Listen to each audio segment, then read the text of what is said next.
한 목소리로 읽도록 하겠습니다. 같이 읽겠습니다. 시작. 너희는 말씀을 행하는 자가 되고 듣기만 하여 자신을 속이는 자가 되지 말라. 아멘. 우리 옆에 분과 인사 나눌게요. 깨어 다셔야 합니다. 지금 벌써부터 이게 눈이 지금 주님이 부르시는 분들이 있어요. 벌써 좀 예, 깨어 다시기 바랍니다. 우리 저번 주에 이어서 이제 말씀 묵상을 이제 어떻게 할 것인가에 대해서 계속 나눌 텐데요. 우리가 저번 주까지 이제 말씀 묵상에 대해서 나눴습니다. 그럼 이제 묵상 이후에 과연 이제 무엇을 해야 되는가? 그것은 바로 적용인데요. 구체적인 순종이 구체적인 열매를 맺게 됩니다. 이 적용은 묵상에 있어서 열매라고 이야기해요. 우리가 말씀 묵상을 한 것으로 끝난 것이 아니라 그 말씀 묵상한 것을 내 삶에 적용하고 실천함으로써 우리의 삶에 이제 묵상의 열매가 맺어진다라고 이야기를 합니다. 그럼 과연 우리가 뭐 어떤 걸 적용할 것인가? 말씀 보면서 따라야 할 모범들이 있겠죠. 그 성경에 나온 그 사람들의 생활 태도와 모습들이 될 수도 있겠고, 또한 경계할 상황들이 나올 수도 있겠습니다. 성경에서 이제 하나님 뜻에 불순종하는 그런 모습들, 그리고 뭐 회개할 것들을 우리가 적용할 것들이 너무나도 많죠. 여호수아서를 보면, 여호수아 24장을 보면 여호수아가 이스라엘 백성들에게 마지막 고별 설교를 합니다. 그래서 자신은 이제 하나님 앞에 내 집과 나는 여호와 하나님만을 섬기겠다라고 다짐을 해요. 그랬더니 이스라엘 백성들도 우리도 그렇게 하겠다. 우리도 여호와 하나님만을 섬기겠다라고 이야기를 합니다. 그런데 여호수아가 이런 이야기를 해요. 뭐라고 이야기하냐면 너희가 여호와를 능히 섬기지 못할 것이다. 나는 우리 집 나와 내 집은 여호와를 섬길 것인데 너희들은 섬기지 못할 것이다라고 이야기를 합니다. 여호수아가 단정적으로 그들에게 그렇게 이야기했던 이유는 뭐 그들의 삶을 쭉 봐와서 알겠죠. 모세 옆에서 여호수아가 수종 노릇을 하면서 이스라엘 백성들이 얼마나 하나님 앞에 대적하고 기분 좋을 때는 하나님을 섬겼지만 또 자신들에게 약간 손해가 있으면 하나님을 대적하는 그 모습들을 쭉 봐왔으니까 여호수아가 너희들은 하나님 온전히 섬기지 못할 것이다라고 이야기를 합니다. 그러면서 다시 한번 이스라엘 백성들 권면한 것이 있는데 무엇을 권면을 했냐면 더 구체적인 헌신을 이제 요구하면서 이야기를 이제 맺는 것을 보게 됩니다. 그러니까 입술로만 말로만 하나님을 섬기겠다라고 하지 말고 너희들 삶에서 구체적으로 어떻게 하나님을 더욱더 섬길 것인지를 요구하면서 이야기를 하는 것이죠. 우리도 순간적인 결단들 얼마나 많이 있습니까? 우리 예배 들으면서 나도 저렇게 해야지라는 이야기들, 그런 결단들을 많이 하고 있습니다. 우리 뭐 오전 예배만 해도 마찬가지죠. 네, 하나님 앞에서 정말 기도로 온전히 기도의 생활을 해야겠구나라고 결심을 하고 결단합니다. 근데 어떻습니까? 오랫동안 지속되지는 못하죠. 말씀을 통해서 하나님의 그 은혜를 받고 결심하고 결단하는데 지속되지 못하는 경우들이 있습니다. 왜 그렇습니까? 우리가 지적으로는 동의를 한 거죠. 그렇게 해야겠구나라는 지적인 동의가 있었는데 의지적인 순종까지 나아가지 않기 때문인 거죠. 내가 하나님의 말씀을 듣고 그래 지적으로 그렇게 해야지, 그게 하나님이 기뻐하는 일이지, 그게 맞는 것이지라고 동의를 했지만 의지적인 순종까지 나가지 않기 때문에 결단들이 지속되지 못하는 경우들이 있습니다. 우리가 하나님의 말씀을 적용할 수 있는 것은 원래 그 성경의 목적이 있어요. 우리 디모데후서 3장 16절 한번 볼까요? 성경이 원래 우리에게 주신 이유와 목적이 있는데요. 한번 읽어보겠습니다. 시작. 하나님의 감동을 된 것으로 교훈과 책망과 바르게 함과 의를 교육하기에 유익하니. 여기 하나님 말씀을 보면 어떻습니까? 책망, 바르게 함, 의로 교육함, 이것들이 어찌 보면 적용과 관련이 있는 그런 부분이라고 할 수가 있습니다. 이게 하나님의 말씀이 우리들을 이제 교훈하죠, 가르쳐 주죠. 그리고 그 바른 길로 갈 수 있도록 우리들 징계하고 책망합니다. 그리고 그 바른 길로 가서 우리가 거기에 대해서 바로 서 있고 바로 실천할 수 있도록 우리를 교육해 주는 것이죠. 근데 이런 것들이 그냥 단순히 어떤 뭐 지적인 동의, 어떤 관념적으로, 어떤 생각적으로만 멈추는 것이 아니라 실질적으로 우리의 삶에 있어서 순종하며 행동하며 나아가는 것까지를 이 성경이 우리에게 주신 목적이라고 이야기를 하고 있는 것이죠. 성경을 통해 깨달은 지혜와 교훈은 우리의 현실적인 삶에서 실질적으로 적용해야 한다라는 겁니다. 우리가 말씀을 묵상했다고 해서 모든 성경의 비밀을 깨달은 것이 아니죠. 우리가 아까 야고보서 우리가 읽었던 본문도 뭐라고 돼 있어요? 너희는 도를 행하는 자가 되고, 그렇죠? 그 말씀을 행동하는 자가 되어라라고 이야기합니다. 그러면서 듣기만 하여 자기를 속이는 자가 되지 말라라는 거죠. 이것이 우리가 착각을 빠진다는 거예요. 내가 말씀을 들으면 마치 그 말씀을 내가 순종하는 것처럼 우리를 착각하게 만든다라는 겁니다. 그렇기 때문에 말씀은 듣고 실천하는 사람이 진정한 말씀의 능력을 경험하는 사람이지, 그냥 듣고 나서 받고 끝나는 것이 아니다라는 것이죠. 말씀과 현실을 잇는 그 작업이 바로 적용이라는 거죠. 누구나 살아오던 대로 살고자 하는 고집이 있습니다. 그렇죠. 우리는 내가 지금까지 살아왔던 나의 아집과 고집과 생활 습관들이 있어요. 근데 어떻습니까? 이것들이 잘 안 고쳐지죠. 잘 고쳐집니까? 우리 집에서 뭐 작은 습관, 이렇게 부부간에도 계속 트러블이 나는 것들 어떻습니까? 계속 트러블이 나죠. 치약 뚜껑을 닫으라고 그렇게 해도 안 닫아요, 애들이. 그렇죠? 그리고 뭐 이렇게 해도 하라고 해도 안 합니다. 그게 하루아침에 고쳐지지가 않죠. 이 적용이라는 것은 바로 그 고집, 하나님 앞에 올바르지 못한 태도와 모습들을 꺾어 나가는 것이 바로 적용이라는 겁니다. 쉽지 않겠죠. 그러나 계속적으로 그걸 하고자 노력하며 순종하며 나가는 겁니다.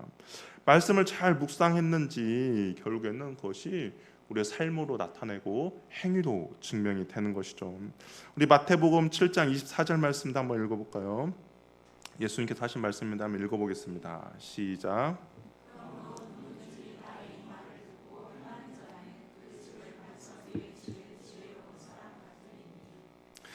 말씀을 듣고 행하는 자여야 한다고 예수님께서도 이야기합니다. 그 사람이 지혜로운 사람이라는 거예요.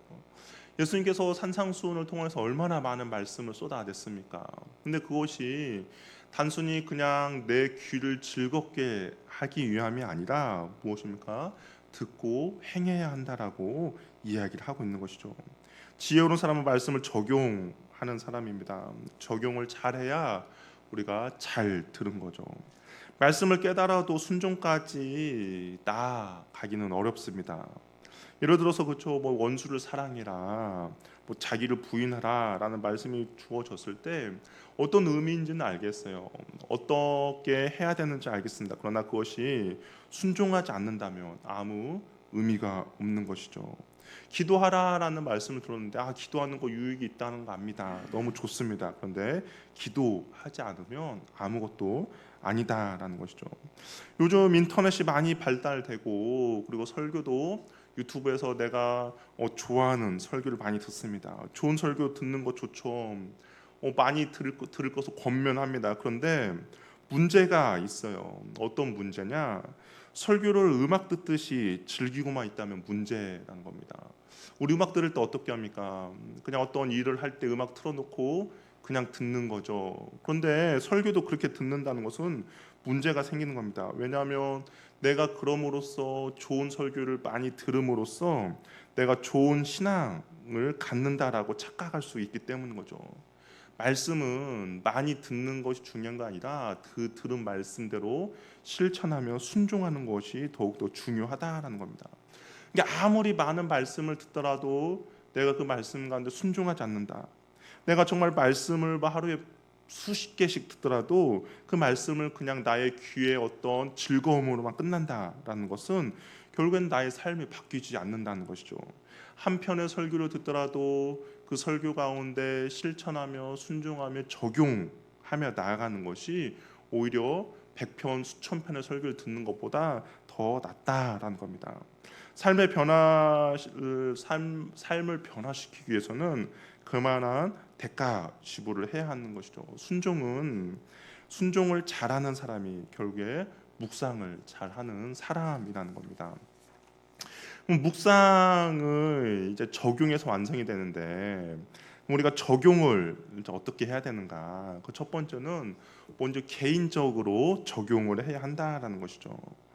말씀 묵상의 적용은 다른 사람을 위한 것이 아닙니다. 오늘 들었던 말씀, 오늘 읽었던 말씀은 이 성경을 기록하신 성령님께서 오늘 나에게 하시는 말씀인 거죠. 전적으로 나에게 주시는 메시지라는 겁니다. 나를 사랑하는 하나님 아버지가 내게 주시는 메시지지, 이걸 다른 사람 말씀 묵상하면서 이거 다른 사람이 묵상하면 좋겠다, 이거 다른 사람이 들어야 되는데 그러면서 링크를 보내주죠. 그런 것이 아니라 이 메시지는 나를 위한 겁니다. 내가 먼저 듣고 내가 먼저 적용하고 내가 먼저 실천하고 순종하라는 거죠. 왜 그렇습니까? 하나님이 그것을 나에게 말씀해 주고 있는 것이죠.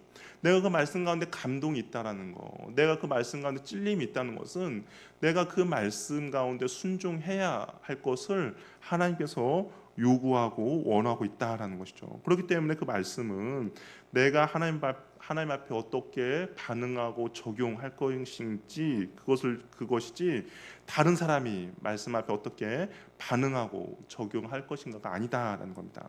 그 문제는 그 사람과 하나님과의 문제이지 내가 개입할 것이 아니다라는 것이죠. 괜히 전화해서 오늘 묵상했냐라고 묻는 것이 아니에요. 내가 그냥 말씀하고 내가 할 것만 하면 됩니다. 죄인은 다른 사람의 허물을 보려는 특성이 있어요. 그렇죠. 바리새인들이 그렇죠. 자신의 허물을 보기보다는 다른 사람들의 허물을 봤습니다. 다른 사람이 말씀을 잘 지키는지 안 지키는지, 다른 사람이 하나님의 말씀 가운데 순종하는지 그것만 보는 거죠. 그러나 말씀은 자기 자신에게 적용하는 것이죠. 다른 사람의 죄에 눈이 밝아지는 것이 아니라 나의 죄에 눈이 밝아져야 한다는 겁니다. 항상 나에게 주시는 말씀임을 알고 이 적용은 내 개인적이 되어야 한다는 것이죠. 또한 두 번째 말씀 적용은 구체적이어야 돼요. 두루뭉실하게 넘어가면 얼마 못 가서 말씀이 공허해집니다. 왜냐하면 적용하는 것이 없기 때문인 거죠. 무엇을 어떻게 얼마나 언제 등에 대해 하나하나씩 적용해야 합니다. 구체적이지 않으면 순종하지 않을 가능성도 대단히 높죠. 우리 구체적이지 않는 약속 어떻습니까? 언제 한번 밥 한번 먹자, 어떻게 해요? 실천할 가능성은 없죠. 정말 이 사람과 밥을 먹으려면 언제 어디서 몇 시에 만나야 되는지를 구체적으로 정해야 합니다. 적용도 마찬가지예요. 구체적이지 않는 적용은 지킬 가능성이 없습니다. 예를 들면 말씀 묵상의 중요성을 깨달았다면 묵상의 시간과 장소를 구체적으로 정해야 이 말씀 묵상에 있어서 곧바로 실천할 수가 있는데, 그냥 적용하면서 말씀 묵상을 잘 해야겠구나, 어떨까요? 잘 안 해진다라는 것이죠. 내가 언제 어디에서 말씀 묵상을 해야겠구나라고 하는 겁니다. 내가 기도를 하기도 정했으면 기도를 열심히 해야겠구나라는 것은 내가 기도를 안 하겠다는 똑같은 거예요. 내가 언제 시간을 내서 기도를 해야겠구나라고 정확하게 그것을 세워야만이 내가 그것을 순종하며 나갈 수 있다라는 겁니다. 언젠가 하겠다라는 말은 안 하겠다라는 말이죠. 세 번째는 가능한 적용이어야 합니다. 묵상을 하다 보면 어떨 때는 은혜가 넘칠 때도 있어요. 그러면 막 한 묵상 가운데 10개, 20개를 적용을 할 수도 있습니다. 근데 과욕은 금물이죠. 너무 많은 적용을 하면 실천할 수가 없습니다. 그렇기 때문에 지금 가능한 적용으로 한두 가지가 좋은 것이죠. 실천 가능한 적용이어야 합니다. 지구를 내가 지키겠다 그런 거 아니죠. 그냥 지구를 지키기보다는 지금 내가 내 가정을 어떻게 지켜야 할 것인가, 내가 이 나라와 민족을 위해서 무엇을 하겠다라는 것도 중요하지만 지금 현재 내가 속해 있는 가정과 직장과 학교를 해서 내가 무엇을 할 것인가, 좀 더 그 폭을 좁고 그리고 정확하게 가능할 수 있도록 적용을 해야 우리가 적용이 가능하다라는 겁니다. 요즘 우리 그 묵상하고 있는 큐티인을 보면 어느 정도 좀 이해가 될 거예요. 거기도 보면 적용 간증하면서 적용거리들이 항상 있지 않습니까? 한두 가지 적용이 있어요. 그러면 그거 보시면 그 적용이 보면 뜬구름 잡는 적용은 없다라는 겁니다. 되게 구체적이죠. 뭐 어떤 분들은 내가 오늘 뭐 회사에 가서 큐티인을 누구에게 뭐 선물 주겠다. 내가 누구에게 뭐 했을 때 무엇을 하겠다. 정확하게 이 말씀에 대한 순종함을 누구에게 어떻게 적용할 것인지를 정확하게 기록해 놓았습니다. 왜 그렇습니까? 그래야만이 온전히 순종하며 적용하며 나아갈 수가 있기 때문인 거죠. 그리고 우리가 이제 이 말씀 적용을 하면 그것을 기록으로 남기는 겁니다. 말씀을 묵상하고 기록하는 것이 좋습니다. 우리가 제가 이제 대신에 권면하는 것은 우리 큐티 책에다가 기록하는 것도 좋죠. 큐티 책에다 기록하는 것도 좋은데 단점이 있어요. 큐티 책에 기록하면 어떤 단점이 있을까요? 여러분들이 지금 느끼는 단점들 안 봅니다. 예, 그 달이 지나면 안 봐요. 그렇기 때문에 큐티 책에다가 기록하기보다는 다른 노트를 하나 정하든지 아니면 컴퓨터에다가 기록을 하는 것을 권면해 줍니다. 왜냐하면 노트에다 기록한다면 그 노트는 부피가 많이 차지하지도 않고 그 다음에 또 동일한 본문을 묵상할 때 거기다가 이어서 할 수가 있죠. 그러니까 노트를 큰 걸 준비해서 마태복음이면 마태복음 아니면 공간복음이면 공간복음, 모세오경 모세오경 그 노트들을 하나를 준비한다면 우리가 평생에 하면서 창세기를 만약에 큐티를 계속 한다면 6년에 한 번 정도 아마 창세기가 돌아올 겁니다. 그러면 그 창세기했던 노트를 우리가 또 6년에 한 번 또 보게 되는 거죠. 그럼 그때 내가 어떤 걸 기록했는지, 이때 내가 어떤 묵상을 했는지 우리가 또 한 번 보게 됩니다. 그러나 그 큐티 책에다가 하면 어떨까요? 안 보게 되는 거죠. 이사 갈 때 다 버립니다. 그러니까 그게 마시고 노트라든지 아니면 컴퓨터라든지 요즘에는 컴퓨터도 그 필기할 수 있는 그런 기능들이 노트가 많이 있습니다. 거기에다가 카테고리를 정해서 계속적으로 기록해 나간다면 좋은 것이죠.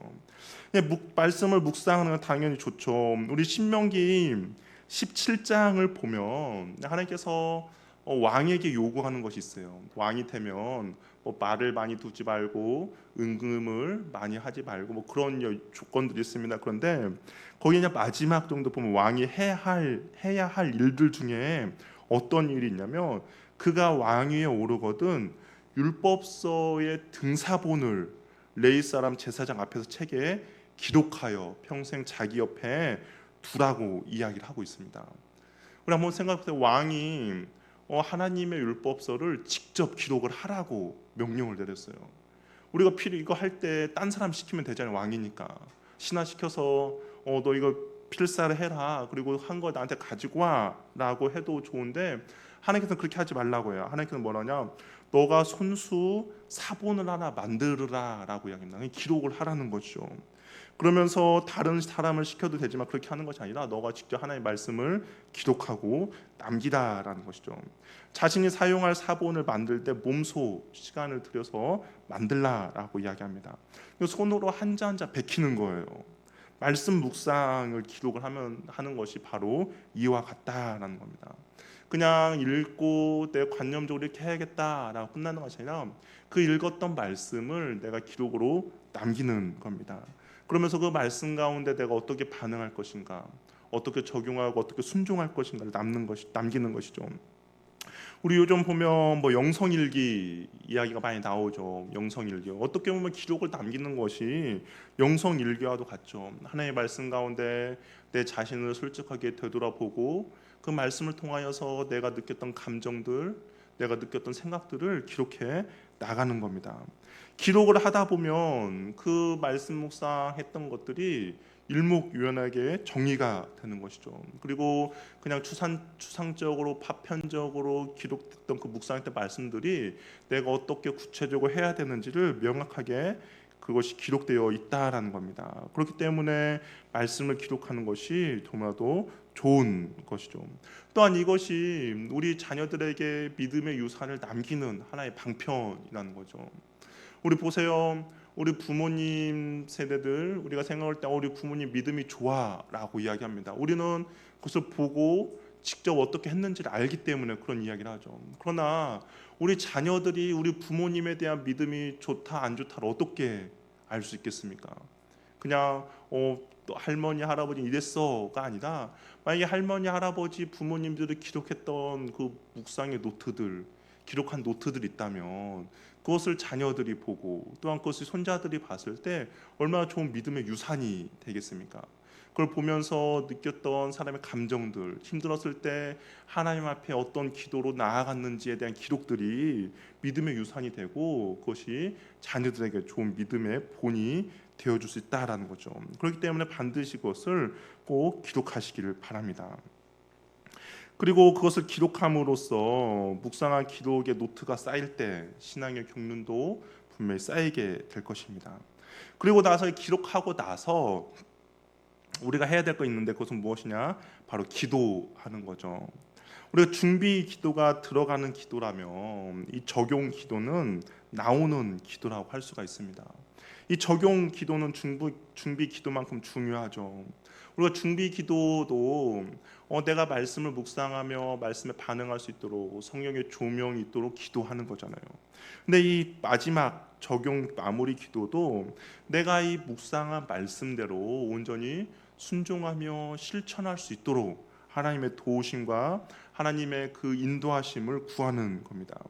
만약에 내가 누군가에게 사과하거나 누군가에게 어떤 메시지를 전해야 할 때 우리가 그냥 해야 되면 잘 용기가 안 나잖아요. 어떻게 해야 될지 지혜도 없지 않습니까? 누군가에게 내가 누군가에게 복음을 전해야겠구나라고 결단했는데 그 복음을 어떻게 전해야 될지 그 상황과 환경을 열어줘야 하는데 내가 혼자만 적용한다고 해서 열어지는 것이 아니지 않습니까?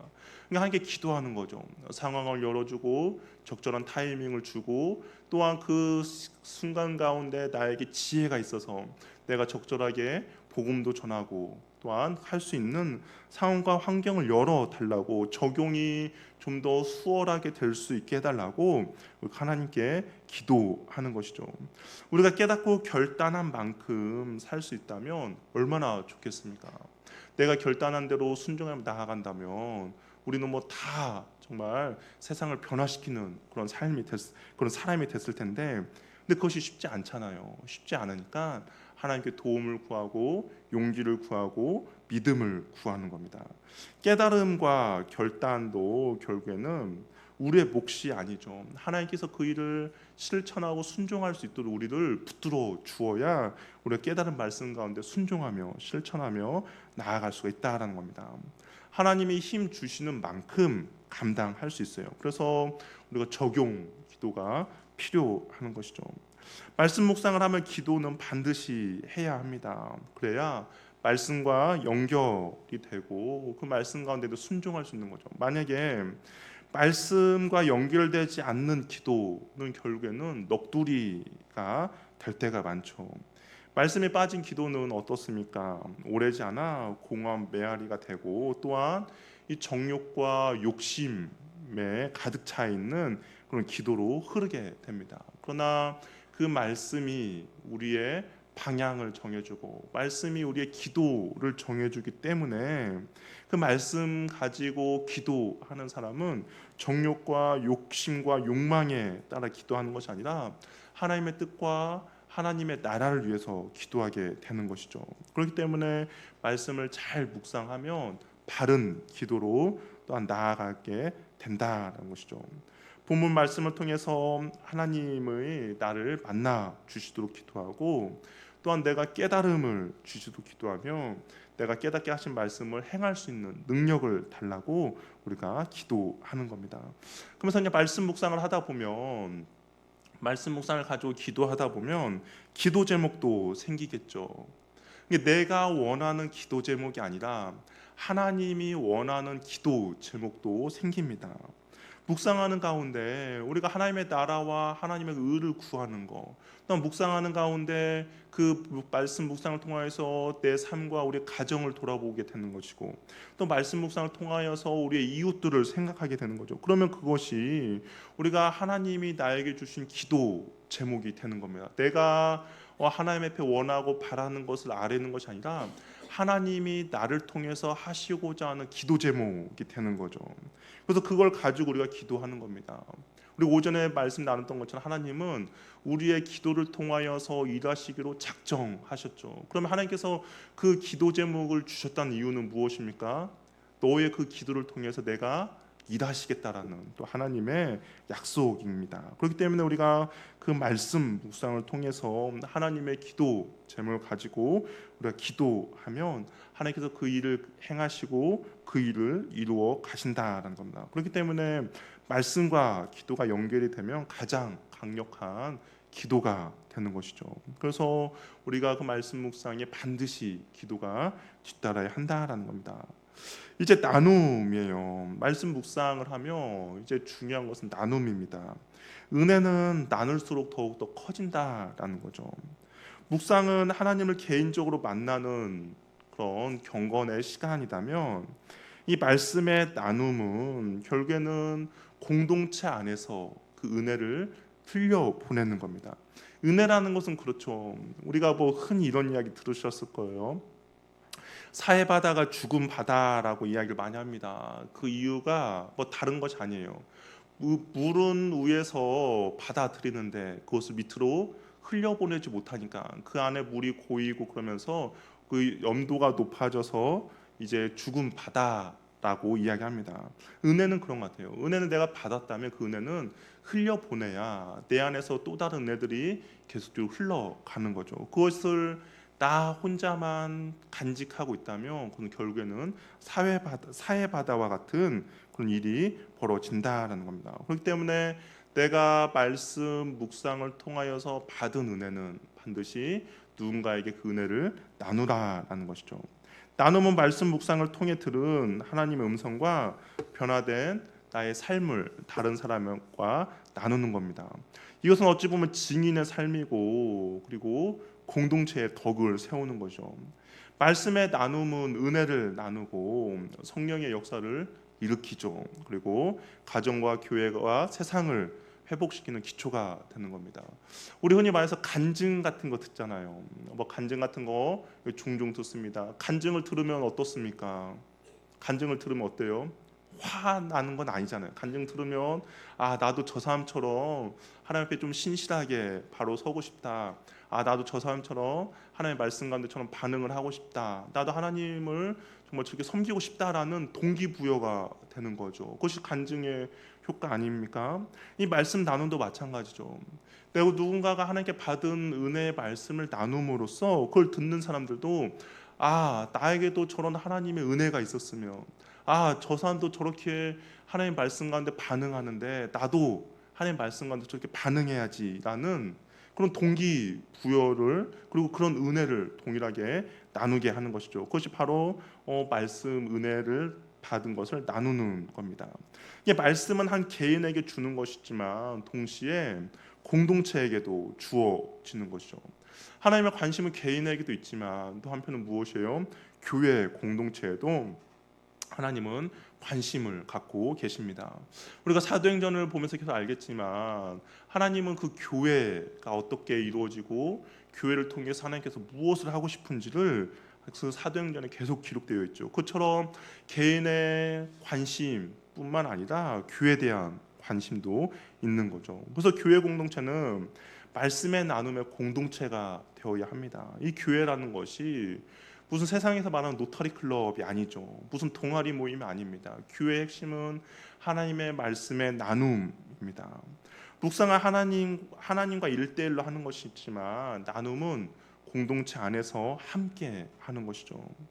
말씀을 공동체 안에서 나눌 때 더욱더 풍성해집니다. 나눔의 축복과 은혜가 있죠. 그래서 어떤 사람은 이 말씀을 나누는 것을 부패와 같다라고 이야기해요. 왜냐하면 맛있는 음식을 한 사람씩 가지고 오는 거예요. 그리고 내가 한 주 동안 말씀을 묵상하면서 나눴던 그 하나님의 은혜를 나누고, 누군가는 또 한 주 동안 살았던 그 하나님의 말씀의 은혜를 나누면서 그 은혜들이 더욱더 풍성하게 이루어지는 것이죠. 그 말씀의 성찬을 나누는 기쁨이 다른 곳에서 경험할 수 있는 것이 아니라 바로 공동체 안에서만 경험할 수 있는 것이죠. 성령께서 각 개인에게 주신 말씀을 풀어 놓을 때마다 하나님은 똑같은 본문으로 얼마나 다양한 사람을 만나 주시는지, 똑같은 본문 가운데 하나님의 은혜가 얼마나 다른지를 우리에게 말씀해 주고 알게 되는 것이죠. 그래서 각자의 형편과 상황에 따라 받은 은혜가 다릅니다. 그 받은 은혜가 다르면 내가 놓치고 있었던 그 말씀을 다시 한번 새겨 듣는 것이죠. 그 묵상을 나누는 가운데 하나님의 말씀이 살아 있고 활력이 있다는 것을 실질적으로 경험하게 된다라는 겁니다.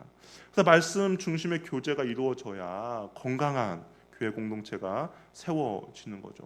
또 이 말씀 앞에서 우리 정직하게 나의 가면을 벗어놓고 나아갈 때 그 말씀에 주시는 하나님의 위로와 그 하나님께서 주시는 만지심을 경험하게 되는 것이죠. 말씀 앞에서 평소에 보지 못한 영혼의 깊은 것까지 하나님이 만져주시는 것을 경험하는데, 그것이 뭐냐? 바로 진실된 하나님의 말씀 앞에 내가 진실되게 고백할 때 그런 일들이 벌어진다라는 겁니다. 깊은 묵상은 우리의 유선과 가면을 벗겨주죠. 그런 나의 유선과 가면을 벗겨주고 그 은혜를 나눌 때 또한 그 사람들 안에 서로 하나님의 말씀의 깊은 영역까지 터치받게 되고 위로받게 되는 것이죠. 말씀은 우리를 진실하게 만드는 힘이 있습니다. 그래서 정직한 나눔을 통해서 서로의 연약함을 고백할 때 각자의 필요가 무엇인지 알게 되고, 그리고 그 관계가 깊어지고 그 말씀 안에서 서로에 대한 기도가 깊어질 때 공동체는 더욱더 건강해지고 하나가 될 수 있다라는 겁니다. 성도들의 모임 가운데 나눔의 중심 주제는 항상 하나님의 말씀이어야 하죠. 세상의 어떤 잡다한 이야기들을 나누다 보면 어떻습니까? 뒤끝이 씁쓸해요. 뭔가 풍성한 이야기 한 것 같은데 뒤끝이 씁쓸합니다. 인간적인 이야기는 항상 후회함을 남게 하죠. 그러나 말씀은 나누면 나눌수록 기쁨이 배가 되고 서로에게 큰 용기와 기쁨을 줍니다. 말씀을 정확하게 나눌 때 성령이 개입하시고 성령이 역사하시는 것이죠. 하나님의 각자에게 주신 말씀이 다른 사람들에게 전달될 때 공동체 안에 진정한 소통이 일어나고, 사람의 말은 소통을 가로막지만, 그리고 사람의 말은 오해와 갈등을 일으키지만 하나님의 말씀은 서로 격려해주고 서로 세워주며 서로 위로해주는 좋은 교제가 된다라는 겁니다. 또한 말씀을 통해서 공동체에 점검을 받을 수도 있어요. 이것은 무엇이냐면, 내가 말씀을 묵상했는데 아무래도 개인적으로 말씀 묵상을 하다 보니까 이것이 과연 옳은지 옳지 않는지를 우리는 잘 모르죠. 그냥 나에게 내가 받은 은혜가 있으니까 다 좋다라고 생각할 수도 있습니다. 그러나 또 가끔가다 그것이 좋지 않은 위험한 말씀일 수 있죠. 우리 욥기를 보면 내 시작은 미약하였으나 내 나중은 심히 창대하리라 말씀만 본다면 어떻습니까? 좋죠. 시작은, 그래서 모든 사업터에 대부분 있는 말씀, 내 시작은 미약하였으나 내 나중은 심히 창대하리라. 근데 그것이 욥이 하나님 앞에 고백한 것이 아니라 욥을 정죄하기 위한 그 친구들의 고백이거든요. 어찌 보면 전체 문맥을 따지면 좋은 구절은 아닙니다. 근데 그냥 그것만 놓고 보니까 되게 좋아 보이는 거죠. 특히 사업하시는 분들 얼마나 좋겠습니까? 처음에 밑바닥이 헤딩인데 나중에 심히 창대하리라 난 얼마나 좋아요. 그런데 전체 문맥으로 따지면 그렇게 좋은 하나님의 말씀은 아니다라는 거죠. 근데 이것을 우리가 묵상했다면, 나 혼자 묵상했다면 좋을 수도 있죠. 그러나 공동체 안에서 그 말씀이 갖는 문맥이 무엇인지 점검을 받아야 우리가 말씀에 하나님께서 기록해 놓으신 그 말씀의 올바른 의도대로 우리가 실천하며 적용할 수가 있다라는 것이죠. 우리 이단들, 3단들의 특징이 무엇인지 아십니까? 이단들의 특징, 3단들 혼자 말씀을 계시를 받았다라는 거예요. 기도 40일 기도하는 중에 산속에서 요한계시록을 계시를 받았다는 겁니다. 요한계시록 읽어야 하거든요. 읽어서 문맥을 따져야 하는데 계시를 받았다. 그러니까 이제 문제가 되는 거죠. 아무리 은혜롭고 좋은 말씀이라도 내가 묵상한 것이 맞는지 공동체 점검을 받아야 올바른 신앙생활을 할 수가 있다라는 겁니다. 서로 묵상을 나누는 경험을 통해서 하나님께 바로 나가는 법을 배우고 하나님 앞에 바로 서는 법을 배우게 되는 것이죠. 또한 이게 말씀 나눔은 묵상을 지속하게 해줍니다. 말씀 묵상을 지속하게 좀 도움이 돼요. 말씀 묵상을 중도에 그만둔 사람들 이야기를 듣다 보면 대부분 혼자 해보겠다 시작하다가 흐지부지 된 경우가 있습니다. 이 말씀 묵상을 지속하게 하기 위해서는 나눔의 모임이 반드시 있어야죠. 그래서 혼자서는 힘듭니다. 혼자서는 그냥 하루 빠져도 되지라고 혼자 타협할 수가 있어요. 그러나 그 어떠한 모임에 그 나눔의 모임이 있다면 이것이 싫든 좋든 그 모임에 나가서 말씀을 나눠야 되니까 내가 싫든 좋든 매일마다 말씀 묵상을 하게 되는 것이죠. 그러나 소그룹으로 그런 모임이 있다면 또한 다른 사람들의 그 나눔을 들으면서 동기부여도 받고 다시 그 묵상하지 않았던 것도 다시 순종하며 실천하게 된다라는 겁니다. 말씀 묵상이 일상화되는 것은 쉽지 않죠. 삶의 습관까지 나아가는 건 쉽지 않습니다. 그러나 그 쉽지 않은 것을 나 혼자 사는 것이 아니라 옆에 있는 지체와 함께 묵상해 나가기 때문에 서로 도움을 주고 도움을 받기 때문에 끝까지 우리가 나갈 수 있다라는 것입니다. 우리가 보통 그러지 않습니까? 어떤 계획이나 세우든지 어떤 일을 할 때 혼자 하는 것보다 같이 하라고 하지 않습니까? 운동할 때도 마찬가지죠. 운동할 때도 혼자 운동하는 것보다 누군가 운동할 수 있는 파트너를 세워서 같이 하는 것이 운동을 지속적으로 할 수 있다는 거죠. 혼자 하면 어떻습니까? 나가기 싫으면 오늘은 쉬는 날이야 혼자 정하죠. 근데 같이 하면 어때요? 내가 나가기 싫더라도 나오라고 하면 어쩔 수 없이 나가게 되는 것이죠. 그러니까 그러한 모임들을 통하여서 말씀 묵상을 지속적으로 하는 것이죠. 또한 말씀을 나누면서 우리는 기도의 동역자가 생깁니다. 이 말씀을 나누면서 서로의 약함을 알게 되고 서로의 부족함을 알게 되고 또한 사랑의 공동체 하나가 하나로 묶어지죠. 그러면서 서로를 위한 중보하는 동역자들이 됩니다. 나눔의 자리는 곧 중보의 자리며 동시에 기적을 체험하는 자리라는 것이죠. 우리가 그냥 이렇게 예배만 드리고 헤어지면 저 사람의 아픔이 무엇인지, 저 사람이 갖고 있는 기도 제목이 무엇인지 모르지 않습니까? 그러나 말씀의 모임을 통하여서 말씀 나눔을 통하여서 그 사람의 기도 제목이 무엇인가, 갖고 있는 근심이 무엇이고 아픔이 무엇인지를 알게 되죠. 그러면서 우리가 함께 기도하며 중보 기도의 동역자가 생깁니다. 우리 전도서 4장 12절 말씀 한번 읽어볼까요? 한번 읽어보겠습니다. 시작.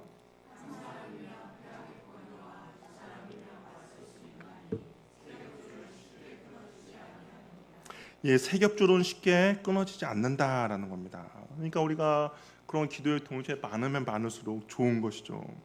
근데 저는 이게 전도서 4장 12절 저만 그런지 모르겠어요. 삼겹줄 그런 생각이 나요. 삼겹살이 생각나. 저만 그런가요?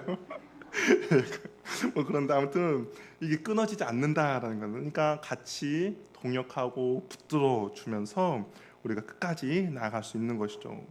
우리 나눔을 할 때 약간 나눔의 원칙들이 있습니다. 그것은 무엇이냐면 자신의 적용을 나누는 것이죠.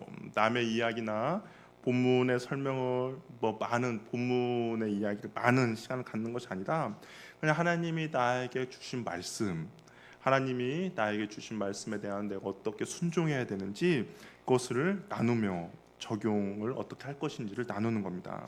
그리고 또한 설교가 아니죠. 이걸 통하여서 내가 말씀 은혜 받은 걸 통하여서 누군가를 변화시키고 누군가를 교정시키고 바꾸려고 하는 것이 아닙니다.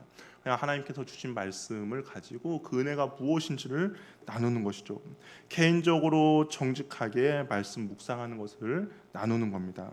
그리고 나눌 때는 기쁘고 즐겁게 나누는 것이죠. 나눔은 잔치입니다. 하나님께 초점을 맞추는 시간이에요. 그러니까 기쁘고 즐겁게 나누는 겁니다. 그래서 정죄와 비판으로 자신을 비판하지 말고 말씀으로 자신을 학대하지 말라는 거예요.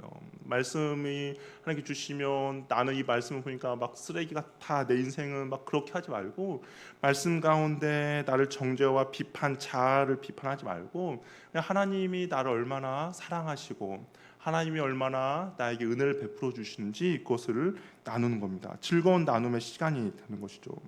그리고 상대방을 지적하지 말고 들어주는 겁니다. 나눔을 하다 보면 조금은 부족한 나눔이 될 수도 있죠. 이거 뭐 믿음의 연륜에 따라서 달라질 수도 있습니다. 믿음이 연약한 사람은 나눔이 부족할 수도 있고 오랜 시간 말씀을 묵상하고 믿음이 깊은 사람은 나눔 가운데도 어떠한 그런 기품이 있을 수도 있습니다. 그러나 믿음이 연약한 사람이 나눔이 부족하다고 해서 그 부족한 것들을 지적하지 말라라는 겁니다. 성경을 잘못 이해하고 있어도 정말 심각한 정도가 아니라면 들어 주어야 한다라는 거죠.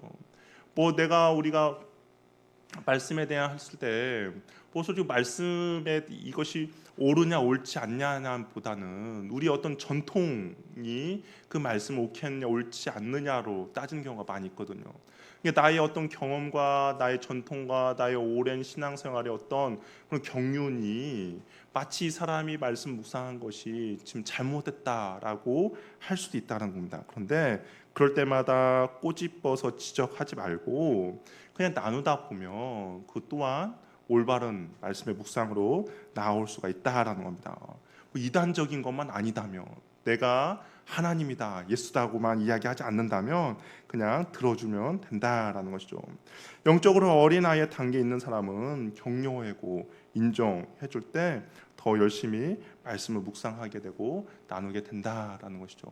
이런 것들 우리가 주의하면서 말씀을 나눈다면 그 말씀의 자리는 하나님의 풍성한 은혜가 있는 자리가 될 것입니다. 저 여러분들이 그러한 은혜들을 누리면 좋겠습니다. 말씀 묵상이 그냥 여러분이 듣고 말씀 묵상 좋은 거구나 해야겠구나 라고 끝나는 것이 아니라 언제 어떻게 할 것인지를 구체적으로 정해서 그 말씀 묵상을 잘 하시길 바랍니다. 그리고 우리가 이게 배웠던 대로 하나씩 실천하며 순종하며 나아갈 때 하나님께서 말씀 묵상을 통해서 우리에게 주신 은혜들이 분명히 있다라는 것이죠. 그리고 무엇보다 그 말씀 묵상이 우리의 삶을 기도의 자리까지 인도해 갈 겁니다. 그러면 하나님이 나를 통해서 하시고자 하는 기도 제목, 그렇죠? 나를 통해서 하나님이 일하시고자 하는 그 기도 제목을 가지고 우리가 주님 앞에 기도하며 나갈 때 또한 그 기도 가운데 하나님의 일하심을 우리가 보게 될 것입니다. 그런 말씀이 풍성히 임하는 우리 하늘영광교회 공동체가 되기를 바랍니다. 이렇게 찬양하며 우리 함께 기도하도록 하겠습니다.